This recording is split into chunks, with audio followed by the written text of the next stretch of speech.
Allegations, ఎంక్వైరీలు, కేసులు, అరెస్టులు ఇలా ఎన్నో టర్న్ తీసుకుంటూ ఎప్పటికప్పుడు హాట్ టాపిక్ గా లైమ్ లైట్ లో ఉంటుంది ఆ కేసు. ఇప్పటికే సిఐడి మాజీ చీఫ్ సునీల్ సస్పెన్షన్ ఎపిసోడ్ నడుస్తూ ఉండగా సిఐడి అడిషనల్ ఎస్పీగా పనిచేసిన విజయ్ పాల్ జైలు పాలయ్యారు.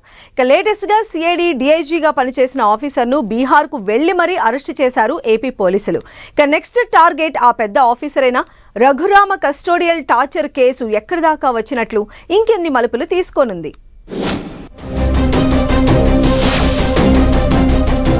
రఘురామ కస్టోడియల్ టార్చర్ కేసులో ట్విస్టులు.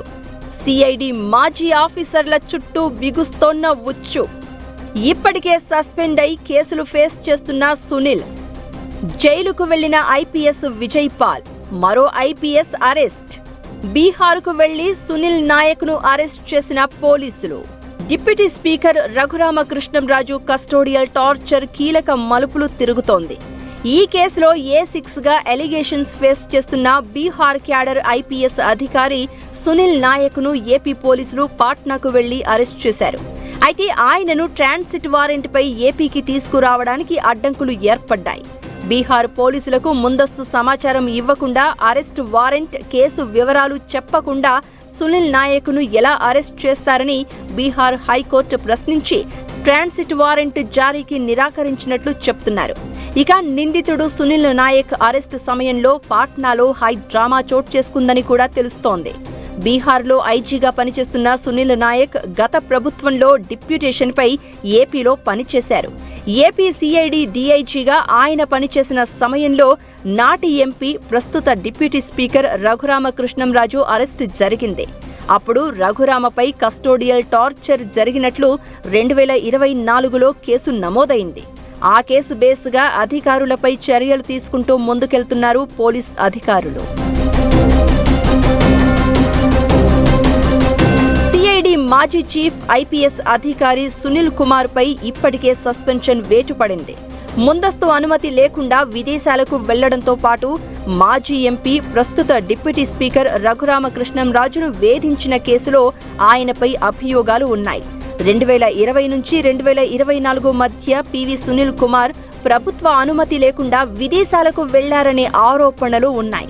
సిఐడి చీఫ్గా ఉన్నప్పుడు సునీల్ కుమార్ సామాన్య ప్రజల్ని తప్పుడు కేసుల్లో ఇరికించి కస్టడీలో చిత్రహింసలు పెట్టారని పలువురు బాధితుల ఫిర్యాదుల ఆధారంగా ఓ హైకోర్టు న్యాయవాది కేంద్ర హోంశాఖకు ఫిర్యాదు చేశారు. ఈ క్రమంలోనే సునీల్ను సస్పెండ్ చేసిన ఏపీ సర్కార్ రఘురామతో పాటు పలువురిని కస్టోడియల్ టార్చర్ పెట్టారన్న ఎలిగేషన్స్ పై విచారణ చేయిస్తోంది. సేమ్ టైం సునీల్ కుమార్ పై అగ్రిగోల్డ్ నిధుల దుర్వినియోగం ఆరోపణలపై ఏసీబీ విచారణ కొనసాగుతోంది. రఘురామ కృష్ణంరాజును వేధించిన కేసు, అగ్రిగోల్డ్ కేసు ఫేస్ చేస్తూ ఉండడంతో ఆయన సస్పెన్షన్ను కంటిన్యూగా కొనసాగిస్తూ వస్తోంది ప్రభుత్వం. రఘురామ కృష్ణంరాజును కస్టోడియల్ టార్చర్ కేసులో ఆయనను విచారించినప్పుడు ఇన్వెస్టిగేషన్ ఆఫీసర్గా ఉన్న విజయ్ పాల్ ఇప్పటికే అరెస్ట్ అయ్యారు. పలుసార్లు విచారణకు హాజరైన విజయ్ పాల్ విచారణకు ఏమాత్రం సహకరించకపోవడంతో అరెస్టు చేసి జైలుకు తరలించినట్లు చెప్పారు పోలీస్ అధికారులు.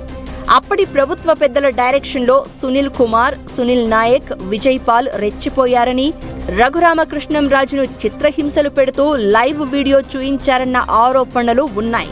ఈ నేపథ్యంలో లేటెస్ట్ గా సునీల్ నాయక్ అరెస్ట్ కావడం సంచలనం రేపుతోంది. కోర్టు ట్రాన్సిట్ వారెంట్ ఇస్తే కస్టడీలో సునీల్ నాయక్ చెప్పే వివరాల ఆధారంగా సస్పెన్షన్లో ఉన్న మాజీ సిఐడి చీఫ్ సునీల్ కుమార్ను కూడా అరెస్ట్ చేయడం ఖాయమన్న టాక్ వినిపిస్తోంది. తర్వాత విజయ్ పాల్ సునీల్ను విచారించి రఘురామ కృష్ణంరాజును టార్చర్ చేయాలని చెప్పిందెవరు, ఎవరి ఆదేశాలతో ఆయనను చిత్రహింసలు పెట్టారు అనే దానిపై వివరాలు సేకరించే అవకాశం ఉందంటున్నారు.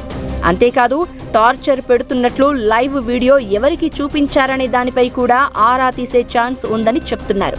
ఒకవేళ సునీల్ అరెస్ట్ అయితే మాత్రం ఈ వ్యవహారం అప్పటి ప్రభుత్వ పెద్దల వరకు వెళ్తుందన్న ప్రచారం జరుగుతోంది. ఇలా అప్పుడు విజయ్ పాల్, ఇప్పుడు సునీల్ నాయక్, నెక్స్ట్ సిఐడి మాజీ చీఫ్ సునీల్ కుమార్, ఆ తర్వాత ఎవరి వంతు వస్తుందోనన్న టెన్షన్ కొనసాగుతోంది. అప్పుడు కీలకంగా పనిచేసిన అధికారులు కూడా ఎప్పుడు తమ మెడకు ఉచ్చు బిగుసుకోబోతోందో అని టెన్షన్ పడుతున్నారట. రఘురామ కస్టోడియల్ టార్చర్ కేసు ఇంకెన్ని మలుపులు తీసుకుంటుందో చూడాలి మరి.